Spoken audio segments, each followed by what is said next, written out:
रुपए वाले मसले पर जो सवाल थे, उसका जवाब बहुत सिंपल सा बनता है। सवाल नंबर 1, बिना डॉक्यूमेंट आपके पास हुए कोई पंगा अभी फिलहाल बैंक वालों से लोगे तो अपने रिस्क पर लेना।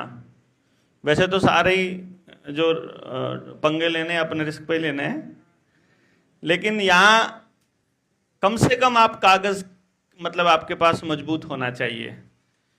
कागज में आप लोग तैयार होने चाहिए कि भाई मैंने एक कागज आपको दिया हुआ है। वो कागज तैयार कैसे करना है? मोर्चे का नंबर है कागज तैयार करने का, व्हाट्सएप नंबर है, आपको खाली व्हाट्सएप करना है अपना नाम वगैरह, पानी खाली व्हाट्सएप करना है अपना नाम, ठीक है? नाम दे दो, अपना एड्रेस लिख दो, एक ही मैसेज में लिख दो, बस 2-3 मैसेज भी करने की जरूरत नहीं है। 76966276 इसमें देखिए 56 देना 7696627656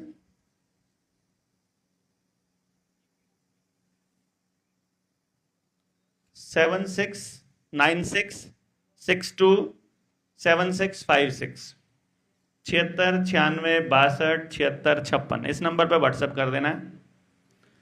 ऑटोमेटिक एक मैसेज आएगा आपके पास रिप्लाई में। उस रिप्लाई में 2 लिंक दिए हैं बड़े लेवल पर। लिंक नंबर 1, फॉर्म कैसे भरना है उसकी वीडियो दे रखी है, किसी से पूछने की जरूरत नहीं है, किसी के ऊपर निर्भर होने की जरूरत नहीं है। वो वीडियो सुनो, कॉपी पेन लेके मेन पॉइंट नोट कर लो। लिंक दिया हुआ है फॉर्म का, वो फॉर्म भर दो, सामने लोन वाले डॉक्यूमेंट रखे हो और वो वाला फॉर्म भर दो। 2 काम तो मुश्किल नहीं है। आपके पास एक आवेदन आ जाएगा, उस आवेदन को किस किस को भेजना है, कैसे कैसे भेजना है, वो सारा लिखित में आ जाएगा, आपके व्हाट्सएप पे आ जाएगा। कोई इसमें कुछ लगा तो नहीं? आओगे, वो डॉक्यूमेंट आएगा, वो डॉक्यूमेंट अपने उनको भेज दो और उसको याद कर लो वो जो डॉक्यूमेंट आपके पास आया है। साथ में आपके पास ये किताब है, ये जो किताब है लूट की व्यवस्था के विरुद्ध उलगुलान, ये वाली किताब।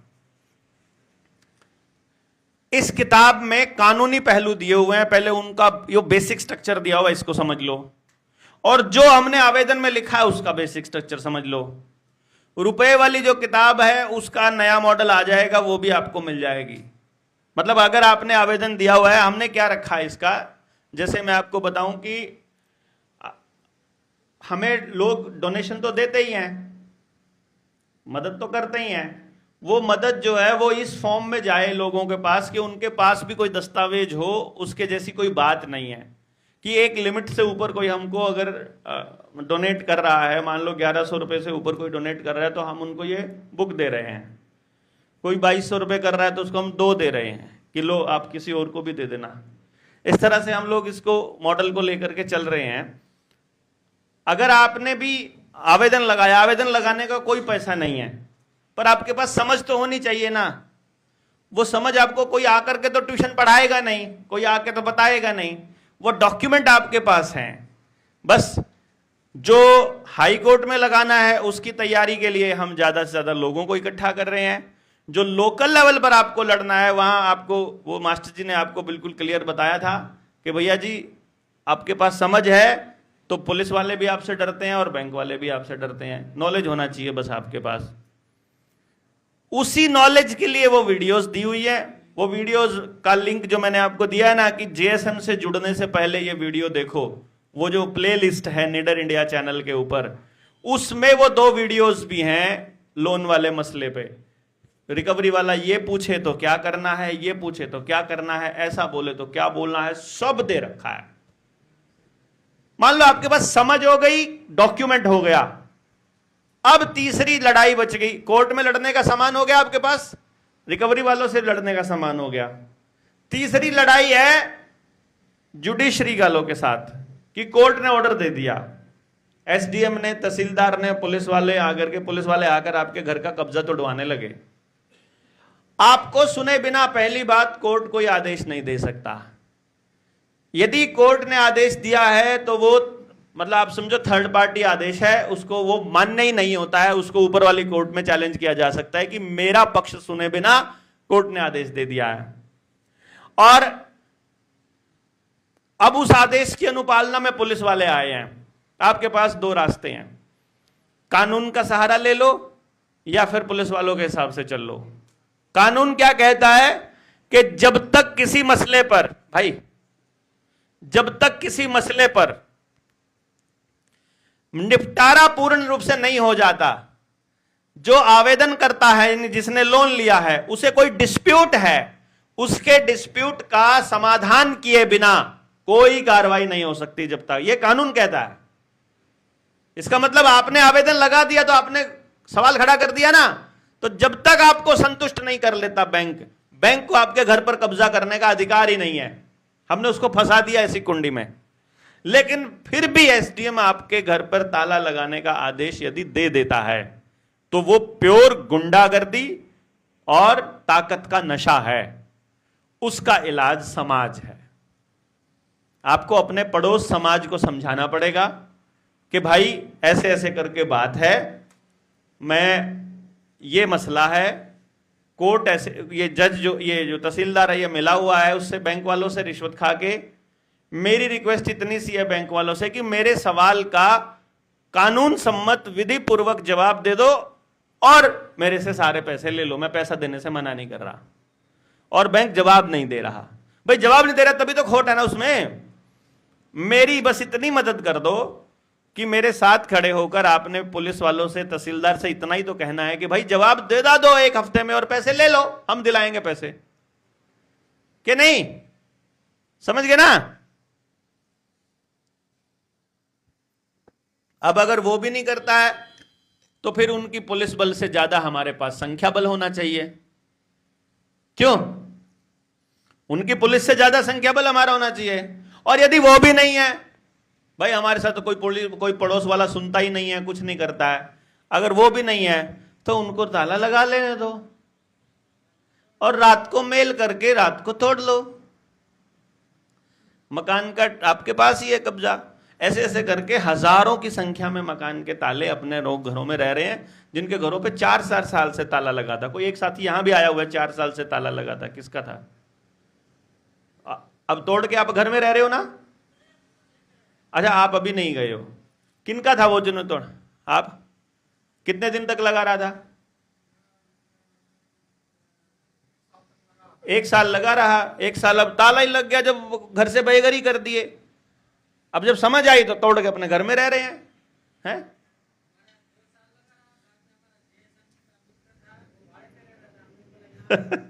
दो साल से उनके घर में लगा रहा था, अब वो अपने घर में रह रहे हैं, अपने घर का कब्जा उनके पास है। और ये लड़ाई हम यकीनन जीतेंगे। देखो गुंडागर्दी का तो इलाज देखो संख्या बल है, उसमें तो मैं भी कुछ नहीं कर सकता, उसमें जेएसएम कुछ नहीं, उसमें ये उलगुलान की किताब थोड़ी ना उनके मुंह पे मारेंगे। ये तो दिखा ही सकते हैं। अब वो अनपढ़ आदमी है तो उनको नहीं आता समझ में, बेवकूफ लोग हैं या फिर लालची लोग हैं जो पैसे का खा करके गलत काम कर रहे हैं, एसडीएम, तहसीलदार, पुलिस वाले। तो उसमें भाई हमारी क्या गलती है बताओ? या तो हमारे ऊपर बनता है यदि हमने कोई बात गलत कही है, हमने आपको गलत जानकारी दी या हम आपको गलत दिशा में लेकर के जा रहे हैं, उस केस के लिए संख्या बल बना रहे हैं।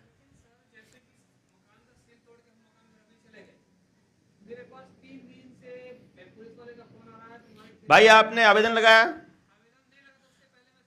हाँ तो आवेदन लगा नहीं है, ताला तोड़ दिया है। समझ होने के बाद जब आप लड़ोगे, जब आपको सारे सवालों के जवाब देने आते हैं, जब आप लड़ोगे तो उनके पास जवाब नहीं मिलेगा।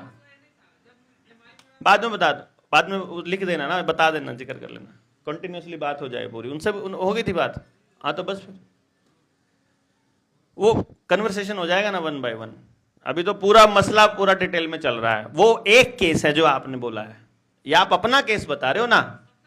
सबका नहीं हो रहा है यार, आप आज आए हो, ये मोर्चा 4.5 साल से लगा हुआ है। अरे सबका नहीं हो रहा ना, आपकी सोसाइटी में हो रहा है, फिर सब नहीं समझ रहे हो। कब ज्वाइन किया आपने मोर्चा? मोर्चा कब आए हो? पहली बार आए हो? हाँ तो फिर बताओ, पहली बार आ रहे हो और कह रहे हो सबका ऐसे हो रहा है। वो बंदा 2 साल से अपने 2 साल घर का ताला लगा रहा, वो तोड़ के अपने घर में रह रहा है, वो ऐसे ही रह रहा है। अब 20 रुपए वाला ताला लगता है इनका कि तोड़ के दिखाओ कोई। वो इतने मोटे लगा के गए थे, ये ऐसा पतला लगाता है कि तोड़ के दिखाओ कोई। ऐसे थोड़ी होता है यार। ये आपको नहीं पता तो इसका मतलब थोड़ी है कि वो नहीं है। समझ लिए बिना जब आप लड़ोगे ना तो मुंह की खाओगे। समझ लेकर जब लड़ोगे तो आपको मालूम होगा कि अकबर फुट पर क्यों आए। लोग बहाना ढूंढते हैं किसी तरह कसूरवार देवेंद्र को ठहरा दो। लोग बहाना ढूंढते हैं कि डॉक्यूमेंट पढ़ा नहीं है, किताब पढ़ी नहीं है, मसला समझा नहीं है, लोन को समझा नहीं है, कानून को जाना नहीं है, किताबें पढ़ी नहीं है। हम चाहते हैं लोग खड़े हो जाएं कि आ जाओ मेरे साथ 10 आदमी आकर के और बस वहां लट के दम पर ताला नहीं लगने देना। ये नहीं, हम कह रहे हैं कि देश चलेगा लॉ ऑफ द लैंड से। हम भी कानून का पालन करना चाहते हैं, हम कर रहे हैं और हम करते आ रहे हैं।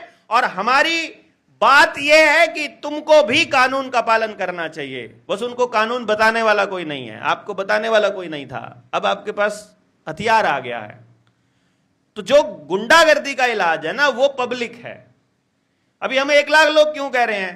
पूरे हरियाणा में हरियाणा पुलिस और जितनी भी रिजर्व्ड पूरी फोर्स है जो हरियाणा की है वो 77,000 है टोटल नंबर, 77,000।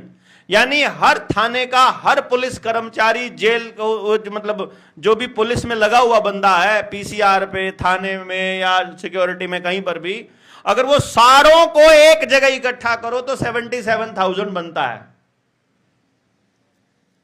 और हमारे पास हम कितनी बात कर रहे हैं जनता सरकार मोर्चा के? 1 लाख लोग। 1 लाख लोग जब विद फैमिली वहां खड़े होंगे तो कितने बनते हैं? कम से कम 3 लाख और उससे ज्यादा 4 लाख। जो विद फैमिली वहां खड़े होकर के 77,000 की औकात क्या है फिर? और फिर वो फैमिलीज अपना हिसाब मांगेंगी उनसे। तब हम ये डिक्लेयर करेंगे कि भाई ये बात का जवाब दिए बिना जिस घर के बाहर जनता सरकार मोर्चा लिखा हुआ है ना उस घर पे कोई बैंक कब्जा नहीं करेगा, बात खत्म। फिर वही जनता सरकार मोर्चा का लोगो लगना ही बहुत है, फिर आवेदन की जरूरत नहीं है। हैं? ये कब तक चलेगा? जब तक आप ईमानदारी से संगठित रहेंगे और दूसरे लोगों को 1 लाख का 2 लाख बना लोगे, 2 लाख का 4 लाख बना लोगे, 4 लाख का 10 लाख बना लोगे, तो कानून में बदलाव करके इनकी गुंडागर्दी को रोका जा सकता है। फिर जो सत्य भाई बोल रहे थे ना कि कैंडिडेट पार्टी का है, फिर हम उन लोगों को कैंडिडेट गांव का कैसे निकलेगा वो भी सिखा सकते हैं।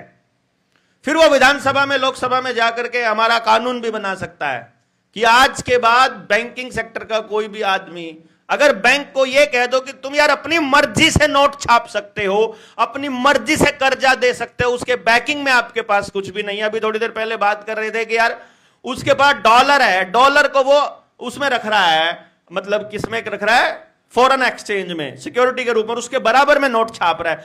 डॉलर क्या है? डॉलर खुद रुपए के ऊपर, अगर सोने के ऊपर अगर नहीं है बेस्ड, अगर डॉलर की छपाई के पीछे सोना नहीं है तो डॉलर क्या है? फिर रुपए और डॉलर में क्या फर्क रह गया? जिस दिन डॉलर उठ गया उस दिन भारत की सारी इकोनॉमी शून्य नहीं। जिस दिन डॉलर उड़ेगा, और डॉलर उड़ेगा, मैं आपको यह बता रहा हूं, न्यू वर्ल्ड ऑर्डर में डॉलर उड़ना तय है। अमेरिका का जो आधिपत्य है वो समाप्त होना तय है। भारत को तब तक बर्बाद नहीं किया जा सकता जब तक डॉलर बर्बाद नहीं होगा, और जब तक भारत को बर्बाद नहीं करेंगे तब तक भारत में ये लोग नई व्यवस्था नहीं ला सकते। इसलिए भारत के अंदर दंगे कराना, भारत में ये उपद्रव कराना, केओस लेकर के आना, आर्थिक मंदी लेकर के आना, सबके घरों पे कब्जा करना, गुंडागर्दी मचाना, भूखमरी लेकर आना, बाढ़ लेकर आना, भूकंप लेकर के आना और ये सूखा लेकर के आना, ये सारा स्क्रिप्ट का हिस्सा है। नई व्यवस्था सिर्फ तभी आएगी और उसके लिए डॉलर का उड़ना तय है, और नई व्यवस्था में नया कोई चौधरी दुनिया का लेकर के आएंगे। अब या रशिया को ले आओ या फिर ये चाइना को ले आओ।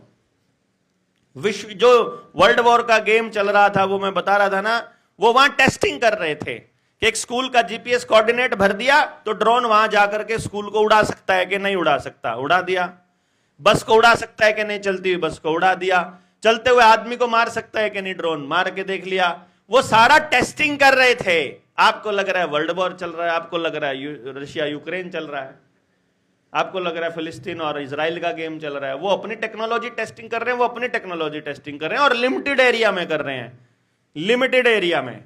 वहीं पर चल रहा है वो एक्सरसाइज, जैसे युद्ध अभ्यास होता है, युद्ध अभ्यास चल रहा है, युद्ध नहीं चल रहा। युद्ध जब चलेगा 2030 से पहले वर्ल्ड वॉर में, उस वर्ल्ड वॉर के नाम पर जो गेम चलेगा, जिसके अंदर वर्ल्ड की गवर्नमेंट बनाने का गेम चलाएंगे, उसमें चाइना शामिल होगा। और चाइना और इंडिया के लोगों के जो नरसंहार के लिए इन दोनों देशों का युद्ध होना जरूरी है, ताकि पूरी की पूरी पॉपुलेशंस, अब पूरे का पूरा मुंबई है यार, मुंबई के अंदर इतने लोग हैं, उड़ाओ ना एक ही झटके में, इतने लोग निपट रहे हैं, क्या दिक्कत है, उनको क्या समस्या है? आपके पास देने के लिए बचा क्या है? घर में सोना किसी के बचा नहीं, जमीन सबकी गिरवी पड़ी है, सारे बीमार पड़े हो, किसी लायक हो ही नहीं हो, तो क्या करेंगे क्या फिर? तुम्हारा निपटाओ इनको। तो इसीलिए तो शहरों के अंदर माइग्रेशन चल रही है। गांवों को तो वैसे ही मार देंगे वो पानी खराब कर करके ही, पानी खराब करके। किसी के पीलिया हो रहा है, किसी के यहाँ वो बुखार हो रहा है, कौन सा पीला बुखार, कौन सा बुखार हो रहा है ना? एक अलग ही बुखार हो रहा है जो जानलेवा है, हाँ, छूटता ही नहीं है। वो सारा पानी खराब किया जा रहा है, तो और हमें ये समझ में नहीं आ रहा है। तो जो आदमी हमारे पास होंगे, फिर उसका इलाज तो आदमी कर देंगे ना। अगर प्रॉब्लम उनकी गुंडागर्दी है, तो इधर से हमारा संख्या बल है, वो कर देगा इलाज।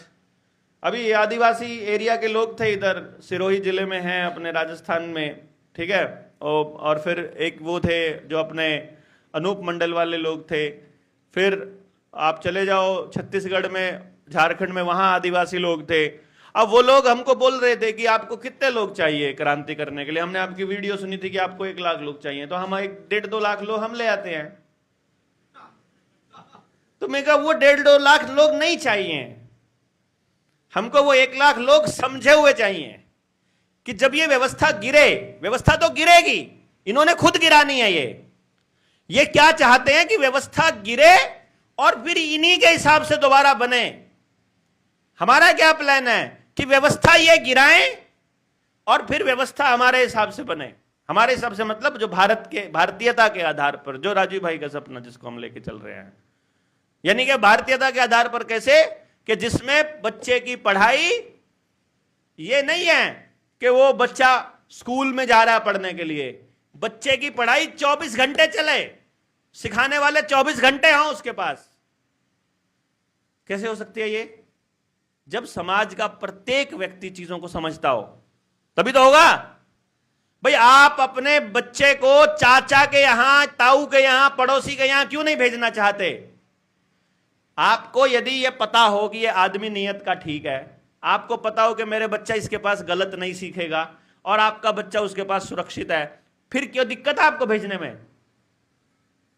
इतना सही तो करना है बस, फिर आपका बच्चा हर जगह सुरक्षित है। क्यों जी? और एजुकेशन वाली ट्रेनिंग वो करी है किसी ने? हाथ खड़ा करना जिसने किया है। कितने लोगों को करनी चाहिए? वो सभी को करनी चाहिए। जिसने कर ली वो आपके बच्चे को खराब कर ही नहीं सकता। जिसने वो एजुकेशन की ट्रेनिंग कंप्लीट कर ली ना, उसको, उसके पास अपना बच्चा भेजने में आपको टेंशन नहीं है। जिसने ईमानदारी से करी है, जिसने उसको जीवन में अपना लिया, फिर वो आपके बच्चे को अच्छी चीज ही सिखाएगा। और अपना तो टारगेट ये है कि 3 चीजें अपने हर घर में होनी चाहिए। 3 चीजें। पहला, उत्पादन। हर घर में उत्पादन होना चाहिए। कुछ ना कुछ बनाने की, नया प्रोडक्शन की कला हर घर के पास होनी चाहिए, ताकि हर घर वैल्यू एडिशन करके बेचे। क्यों बेचना है हमको गेहूं एज इट इज? गेहूं का ब्रेड बनाकर क्यों नहीं बेच रहे हम उसका रस बनाकर क्यों नहीं बेच रहे हम उससे रिलेटेड जितनी चीजें हैं वो बनाकर, लड्डू बनाकर क्यों नहीं बेच रहे हम, खोए में मिलाकर? ऐसे क्यों बेच रहे हैं हम क्यों बेच रहे हैं भैया टमाटर को ऐसे ही? हम उसका सॉस बनाकर क्यों नहीं बेच रहे हैं, उसका पाउडर बनाकर क्यों नहीं बेच रहे हैं, उसको प्रिजर्व क्यों नहीं कर रहे हैं? क्या दिक्कत क्या है हमको? कपास क्यों बेचते हैं हम ऐसे ही? अपना कपड़ा बनाकर क्यों नहीं बेचते? अपना तौलिया बनाकर क्यों नहीं बेचते? खाली बैठे हो घर में के अंदर सारा दिन, और बिना बिना पैसा खर्च किए, बिना बिजली खर्च किए उत्पादन किया जा सकता है, क्या नहीं किया जा सकता? क्योंकि कपास बिकती है 70 रुपया किलो है, और कपड़ा बिक रहा है 500 रुपया मीटर, 400 रुपया मीटर। और कमाल की बात यह है कि 1 किलो कपास में 1 मीटर कपड़ा बनता है। तो आप 70 रुपए का बेचोगे कि 400 रुपए का बेचना पसंद करोगे? 400 रुपए का यार, सीधी सी बात है। वैल्यू एडिशन करके क्यों नहीं बेच रहे हैं? हमें अपने लोगों को समझाना ही तो है खाली कि देखो भाई, हमारे पास 1000 घर हैं, हमारे पास 1000 बच्चा है, 1000 बच्चों के टैलेंट को निखारने के लिए ये चीजें चाहिए, ये बंदा चाहिए, ये हम गांव में अरेंजमेंट कर लेंगे। इतना अनाज हमारे पास, इतनी जमीन है पूरे गांव के पास, पूरे गांव की जमीन में हमें जो पूरे साल का अनाज, पूरे साल के चावल, पूरे साल की दाल, पूरे साल की सब्जी, पूरे साल का जो सौदा हमको चाहिए वो पूरे साल का मीठा बनाने के लिए इतने में हो जाता है। बाकी की जो बची है उसमें वैल्यू एडिशन का काम क्यों नहीं कर सकते हम?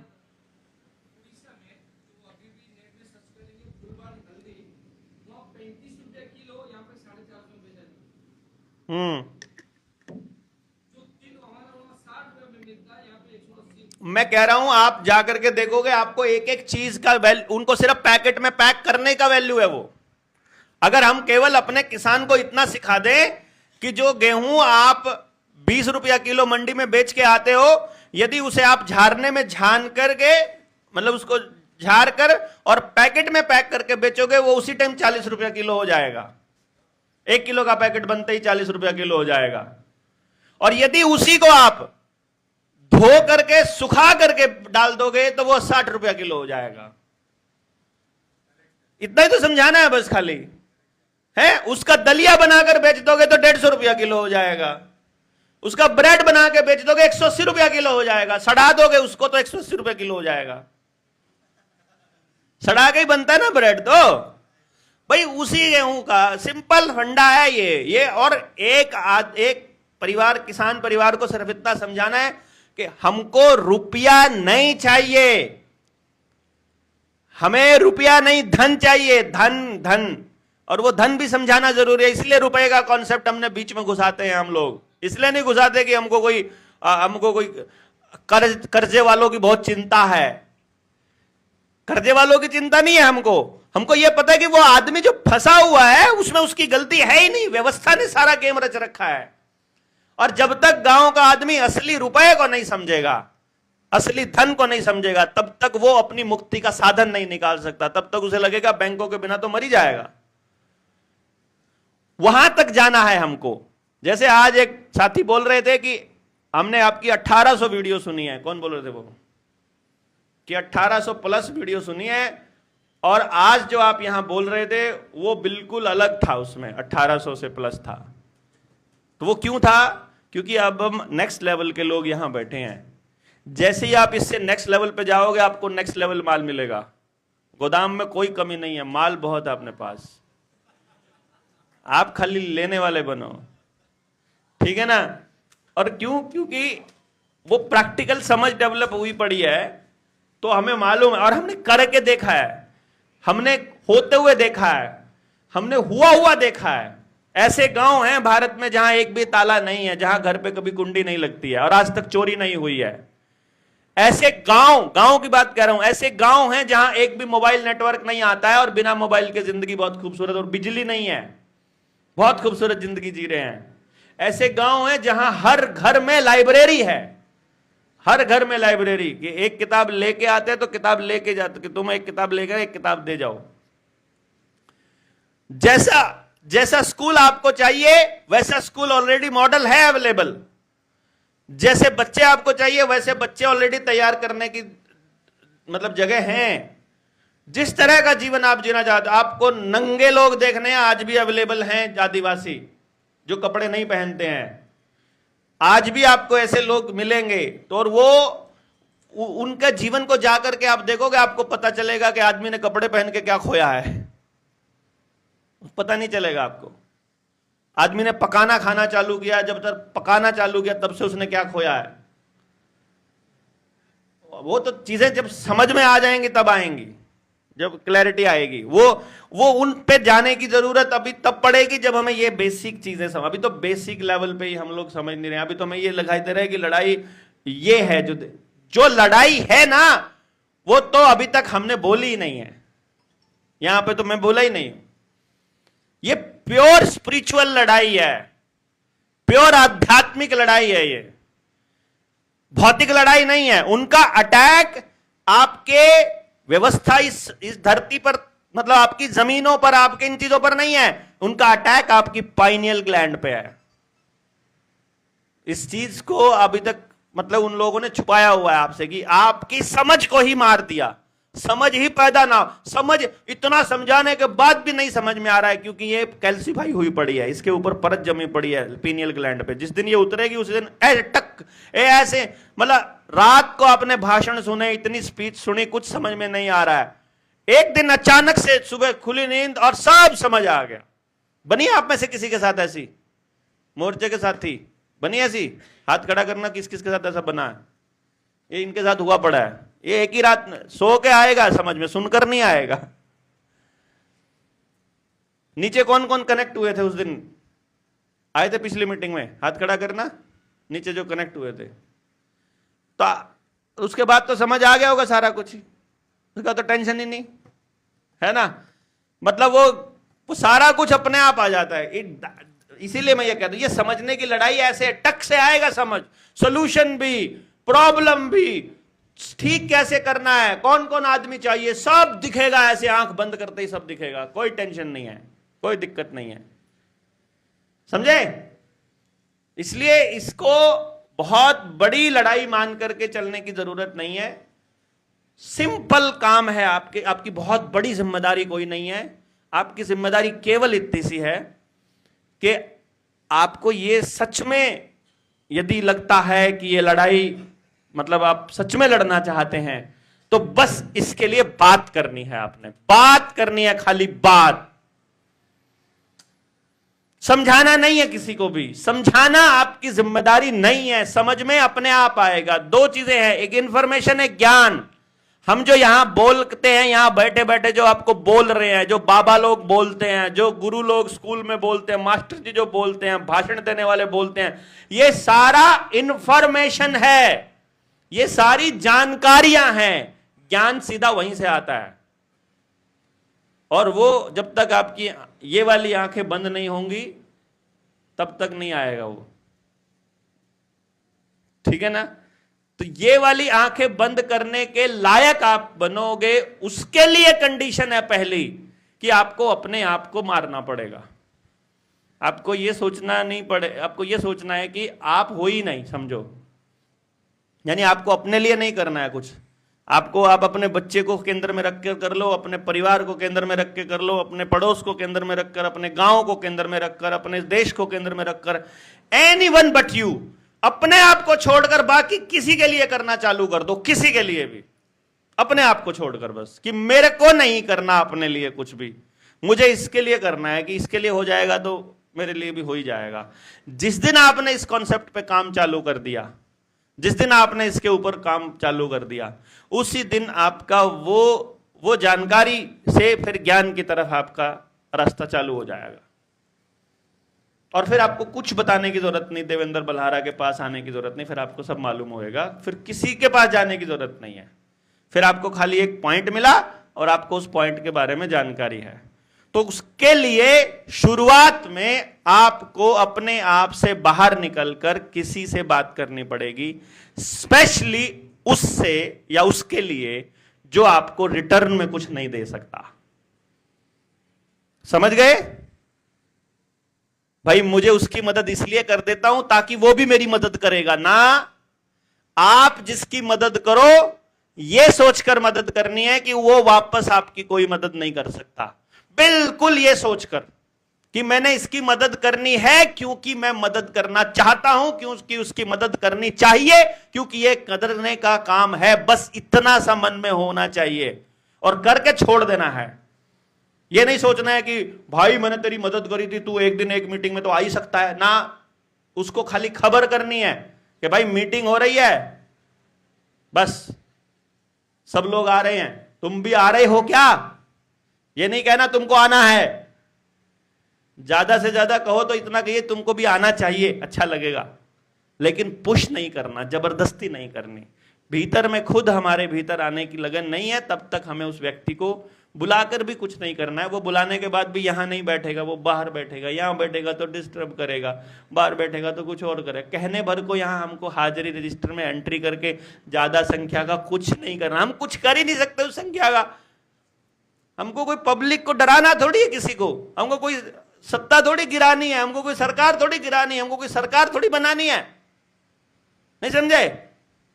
जो करना है उसके लिए समझ वाले लोग चाहिए, और समझ वाले आदमी को आपको खाली जानकारी देनी है। तो आपको जो यहां से जो आपको बन के जाना है, इस जगह से जो बनकर जाना है, वो जानकारी प्रेषित करने का यंत्र बनना है आपको बेसिकली, कि यार इस मोर्चे के लोग, इस विचारधारा वाले लोग इस विषय पर यहां इकट्ठे हो रहे हैं, बस ये जानकारी बता दो।